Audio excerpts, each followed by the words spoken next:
Hello and welcome to Business Matters, the show about people behind businesses that help make Tacoma a great place to live and work. I'm your host, Mike Wark, and today on Business Spotlight, it's time to get physical with the Proctor Business specializing in health and fitness. On District Focus, South Tacoma is our featured business district, serving customers with a wide range of stores and services. And Andrew Fry helps you develop a small business marketing plan on Tacoma Means Business. And today my guest is Shawn Tibbits, owner of Tibbitts FernHill. Welcome, Shawn. Hey, thank you, Mike. Your restaurant has been making a great splash. It's just taken off. So tell us about your restaurant and what makes it unique. Well, my restaurant makes it unique. It's in the historic FernHill district where nobody seems to know where that's at all the time. So it's like, where are you at? Where are you at? And I'm like, it's in FernHill. And the only thing I can say is 84th and Park, and right. Trying to give directions. And it's been there a long time. South end of Tacoma. It's been there since the 1800s. That place right. has been built, and it's pretty cool too. So it has some character. It does, and it's awesome. It's like the red paint when you go on the concrete. That's been there forever. That's really cool. They don't let you pressure wash because you'll take that red paint off, and it's like, it's all historic. Yeah. So once you get through that red paint and in through the doors of the historic building, there's some amazing food I've been hearing a lot about. Yeah, it's kind of neat to follow your dream and your passion of just cooking and being you, because a lot of people, they want to see what they can do with what somebody else is doing, where right. I can just do what I want to do, and with the flavor profile and the plating, it's pretty neat to flavor profile. Yeah, that's a great term. And first of all, it's a small place. Seats about 23. It has a lot of character and friendliness, and you cook everything. Tell me about the flavor palette. Well, the flavor palette is layering. So it's like when you're building something, you want to make sure that when you're adding your ingredients, you add them at the right time, and you cook them to the right moment. I mean, I can't really explain that. I can show you, but and then after that it just goes, and all the flavors caramelize. They come together from baking to my 2 burners that I have, because I don't have a kitchen in there. I got these 2 little beautiful burners that I beat up so bad in the last 6 months. You're kidding. No, and it's fun, And everyone's raving about the food. Yeah. So that's how you do it. Yeah, and I just come out to the dining room and I say hi and see their smiles, and I listen. I know they don't know I'm listening, but I hear their comments like, "Oh my goodness," and it's just like, "Wow, really?" And I was like, "I just made that. That is so neat. Thank you." And it's just neat to see people just their reaction on that. So describe a few of some of your I know they're all popular, but describe some of your dishes. Okay, so when I first started, I was thinking about what to create, what I want to do. I did lunch. I did some quiche. The quiche sold really well. I did a smoked salmon, and I did a chicken marsala. Fantastic. Yum. So something a little different than what everybody else does. And when I opened, my vision was to do a lunch house and cater to women, because I know women love to go out to eat lunch more than men. But then my friends started getting mad at me because they couldn't come eat there because they didn't want to eat rabbit food, is what they said. Yeah. So my next menu, I was like, you know what? I'm going to do something different. I'm going to launch breakfast. So what I did is I thought of everything I can do possibly for breakfast. And I was like, men love gravy. I'm using these bread bowls already, so I'm going to make a meat and gravy bomb. So, and that is scrambled eggs, hash brown casserole, cheese, candied bacon, and my sausage gravy from scratch every day, and it sells out every day. Wow. And it just took off. People have that for lunch as well. People have that for lunch, and same with my clam chowder. I serve that with a roasted ear of corn, in a toasted bread bowl, and that took off too. So it's nice to have a couple signature dishes, and people just, the chowder, the gravy meat bomb, and now I'm introducing some new things. And now the feedback I'm getting on that is pretty awesome too. So what are some of those? I just did a dinner bomb now, so that is a chicken Alfredo in a bread bowl, and it's fantastic. It looks good, it tastes good, and I'm selling a lot of those. I just launched steak and. Oh, great! How do you prepare that? That's pan-seared oven, and then I just cook to their temperature, and I serve it black and blue. So it's Cajun pepper in the oven, gorgonzola cream, root mash. And really good. So that sounds delicious. You have some sandwiches too, don't you? Yeah, I had a club that I launched. I had a couple pasties. Now I have my chicken cordon brie. It's my version of a chicken cordon bleu. So what that is a thick slice ham, thick slice brie, roasted chicken, some pepper jack cheese for just a little bit of bite, and puff pastry. And I bake that off, and I serve that with a honey Dijon cream. Oh. Talking to someone like you who has such a fabulous restaurant always makes me really hungry. So that's just great. Now, you locally source all of your your food, right? Yes. Talk to me about that, how that works. So Northern Fish is my fish provider. I know it's not Seattle, it's not anywhere there, but they get the freshest fish. So anytime I launch crab or, I've got oysters or anything like that, it's always Northern Fish. Which is right down on Russell Which is Way. right down, no, it's right down on 56. Oh, 56, okay. Yeah, they have a wholesale plant there, which is really convenient for me. Ah, yeah, I'll say. My meats come from Blue Max, from my bacon to my sausage, all that. I get them from them, and they're on Canyon. And then I locally source through Adam's Mushrooms, my mushrooms, and he forages them, and they come from the Olympic Peninsula. No kidding. Yeah, and I show the whole dining room. When Adam comes in with that box of mushrooms every Wednesday, I make him go out in the dining room, and he looks at me like, and I'm just like, come on, Adam, just go out there and show him. And then he goes and talks about it, tells them the different styles, and people are just like, wow. Wow. And I do that. So I get a flat of mushrooms, and I just come out in the dining room every time they come in, and people just love it. And then your greens. Yeah, the greens, I go to the local farms. I just had Franklin Pierce Farms reach out to me. Is the school district? School district. They came in and had breakfast because they tried to come in last week, these folks, but I was too packed, so they came in this week. Reservations recommended, right? Yeah, so it's kind of neat to have that. And they said, hey, we want you to come to our farm. We want our product in your restaurant. They have a farm that students work in. Yes, sir. So you'd be supporting the students and having this really fresh food. And they want me to come out there and talk to the students, tell them how did I do this, why am I doing this, and just talk to them about goals in life and if this is what they want to do, or it's fun to just give back to kids and just watch it and cook fun food. And Tibbitts is really connected with the local farms, local everything. That sounds like it's important to you. It is, and it varies. I have people come in all the time and just want to drop off their fresh produce. Hey, we were just at Wild Hare, can you take this? Hey, we were just at Sterlino's, or a Spooner, or here's some pumpkins, we got these, I'm like, cool, So I imagine, you're the chef, you have one employee, and I'm amazed that you cook all that food for all those people, making them so happy, while at the same time monitoring your Facebook post, because reservations come in on Messenger. They do. Is that right? They do, and it's busy because it's one guy doing it all. So from cooking, I stage myself. I know I'm busy in the dining room, so I'll go out there to every table and say hi. See the smiles, introduce myself, and people are now calling me the mayor of FernHill, which is funny because I'm no mayor. I'm just a guy that wants to make sure everybody's meal that comes in there is as best as I can cook it. And the positive results I'm getting is just fantastic, and I love the smiles. So. That's great. But I can call in for a reservation. Yeah, you can call in for reservations. I'm always checking my phone, it's there, it's a little high. My ex-mother-in-law can't reach it, so sometimes it just rings. But I do call those people back right away. Great, good to know. So I'm always interested in how a business started. You have a relatively small place that you intend to keep it that way, right? Yes, sir. Yeah, you like that. How did you get started? Well, I started 19 years ago at Tacoma Golf and Country Club. I worked there, and my chef there said, hey, go to Denny's, learn how to flip eggs. Go work other places to see what they do. Don't ever stay at one spot or you'll never reach your dream and he was right, because if you stay at one spot cooking too long, you're only going to learn that way. Right. And instead you can go work here, learn how to cut fish, go here, learn how to cut meat. So become the package deal. So 6 years ago I started doing cooking for needy families. On your own? On my own. So I put that on my Facebook, so I'd go cook at people's house. I'd have people reach out to me. So 6 times a year, I'd go do that, and I'd spend my own money. Everybody always asks, hey, can I help? Can I help? I'm like, no, because I don't want to take from families or people with families. So I did that. Anyways, my name got out there. Tibbitts, Tibbitts, Tibbitts, Tibbitts, Tibbitts, because I've worked everywhere. Growing up as a kid, we used to go to the playgrounds and play, and we used to meet all kinds of people. So growing up now, it's like I know so many people just from my childhood. Because you grew up in FernHill? Because I grew up in FernHill, at Mount Tacoma, and I grew up in a lot of places. But the cool thing is once I put my name on that sign, Tibbitts FernHill, I got so many phone calls and just like, wow, is this Shawn Tibbits? Is this Shawn Tibbits? I'm like, yeah. He's like, I am so proud of you. What made you decide to make the leap? Oh, well, I had to make a leap. My Tony next door, he owns Little Jerry's, great man, reached out to me. What's Little Jerry's? It's a restaurant right next door to mine. Oh, okay. He's like, Shawn, I love what you do. I could rent this out to somebody else, but I know you personally would be successful because I can see it. Oh, wow.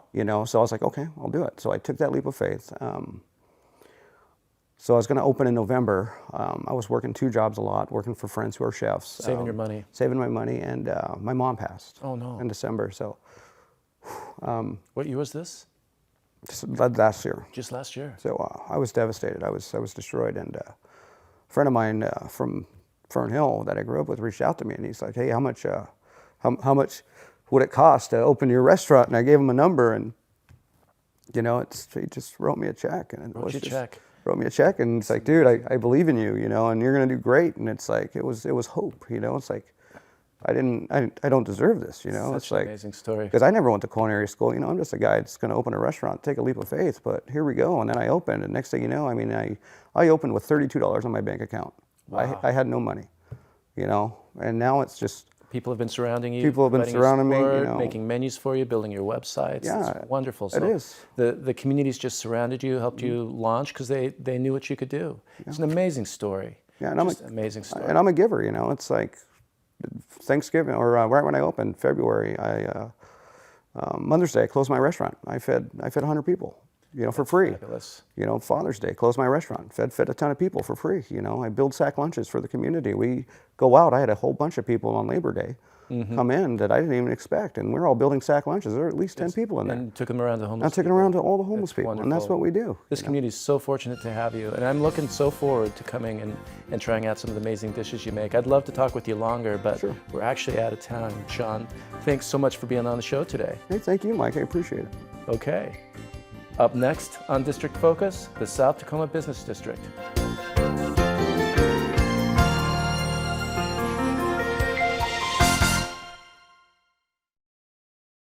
Connecting people to business is what Tacoma is all about.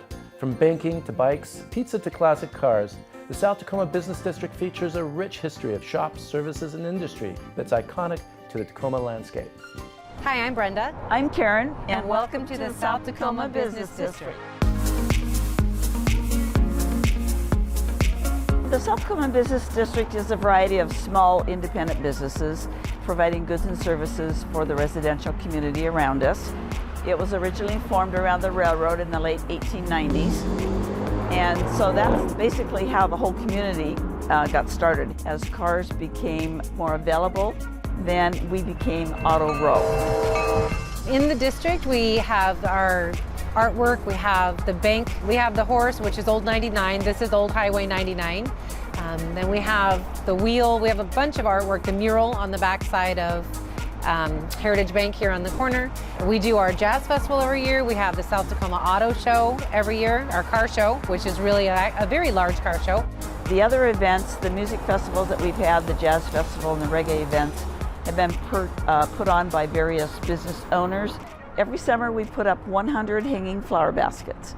And the flower baskets are planted and nurtured by the students at Tacoma High School. We have a variety of restaurants, from Mexican to American to Italian, specialty restaurants. So we have a lot of destination businesses. People come here just for that. There are many different things happening right now, and we don't have a particular direction that we're aiming for. Economic viability, obviously, is something that we're striving for, and we're working in tangent with the city to try and accomplish that as quickly as possible. But it is South Tacoma, so we'll see where we end up. For more information on Tacoma business, log on to experiencetacoma.com. Coming up on Tacoma Means Business, Andrew Fry offers up the need for small business marketing plans.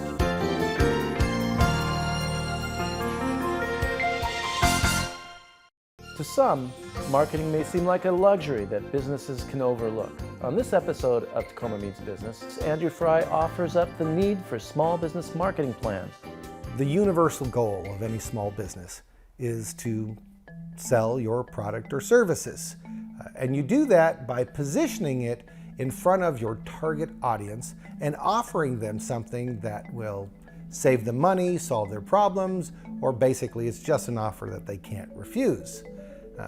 Given that this is the primary goal, the most important thing that you can do is take the time and put together a small business marketing plan.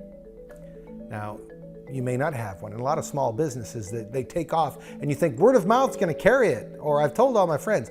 But really, given that this is your universal goal, you should take the time to put one together. Now, you may already have one, but then you need to update it quarterly.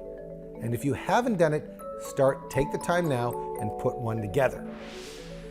Now that you're rolling up your sleeves and you're getting ready to roll out this small marketing plan, what you need to do is take out any and all market research that you may have done and review it.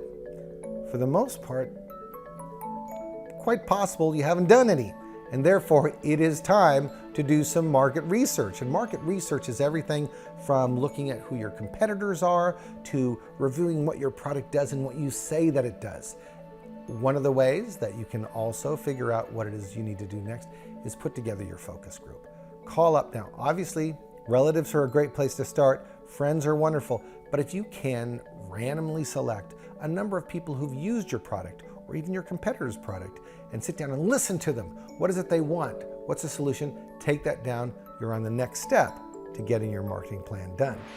Once you've gone through and said, okay, now I really understand what my unique proposition is. Maybe it's that you sell to a very small local market. Maybe it's that your product is handmade. Maybe it's that it does something special or different or cheaper or more expansive. Whatever it is that you've determined is unique, refine your target market.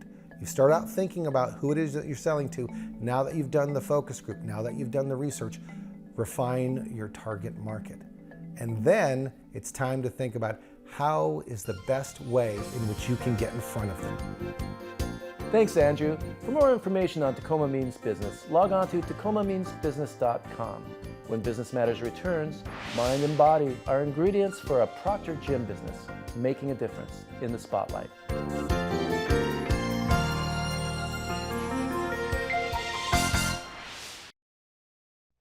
Today in the Spotlight, the focus is on fitness as we take you to a business that specializes in total body health and well-being. Hi, I'm Butch Trail. And I'm Jennifer Nario, and this is Taiso Fitness. Jennifer and Butch anchor Taiso in the heart of Tacoma's Proctor Business District. They offer a full range of fitness classes, including yoga, personalized fitness training, Exhale, 2, 3. and martial arts. Classes are small and personable with a focus on the client. I started Taiso Fitness because I wanted my clients to have the coaching and expertise my mother would have when she was younger. I watched her yo-yo diet, take fat loss pills, and other fitness fads with no long-term benefit, and I want my clients to have a better way. I think that fitness should be simple and easy, and small changes can make a lasting difference, and I want people to feel better now. The Taiso business model is all about providing a challenging and invigorating experience that supports the lifestyles of their clients.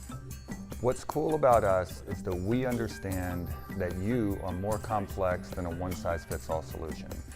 How you breathe, how you see, your balance, your strength, your mobility, a whole host of things go into how well you move.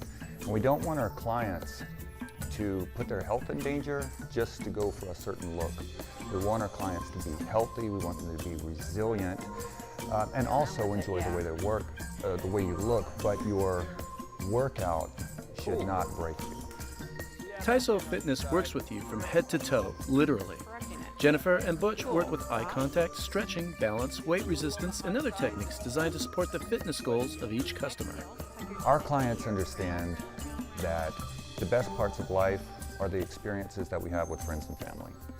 And the more athletic and capable you are as an individual, then the more adventurous and exuberant those experiences can be. Every entrepreneur who commits to a small business has a story about the spark that got their company going. Jennifer's spark was a passion she has had for quite some time. Well, for me as an entrepreneur, I want to continue doing what I love, and that's helping people with movement. Going through our core values of playful movement, relaxation, and self-love, that's not easy. So I have to teach the public about how to protect their most valuable asset, which is their body, and have them make space for those things. And I want to do that myself as a human being and live the best life I can live. I'd like you to do the 8K. Some say bringing work home can be trouble, but for Jennifer and Butch, owning their own business involves a healthy mix of home and work.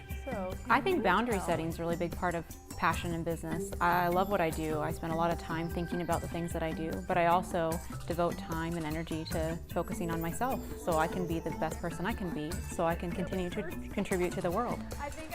The things we do here at work is the same things that we would be doing even if we didn't have the job. Butch and Jennifer are the sole employees of Taiso Fitness. Because this line of work requires providing focused attention on the needs and progress of each client, they maintain a strong commitment to excellent service and professional support. It's just me and Jennifer. What we do is very personal. We're looking for constant feedback from the client, So we are not at a point that we can train other people to kind of do what we're doing yet. For now, Jennifer and Butch plan to keep Taiso Fitness the size it is. And you guys are ready? Take a break? They found their own balance, investing in the city of destiny, which brings them comfort in so many ways. Tacoma's home. Like, my grandparents went to Stadium High School. My mom lived in Tacoma. My dad lived in Tacoma. So Tacoma is just where we call home. That's it for Business Matters. Join me next time for more insight into the Tacoma business scene. See you then.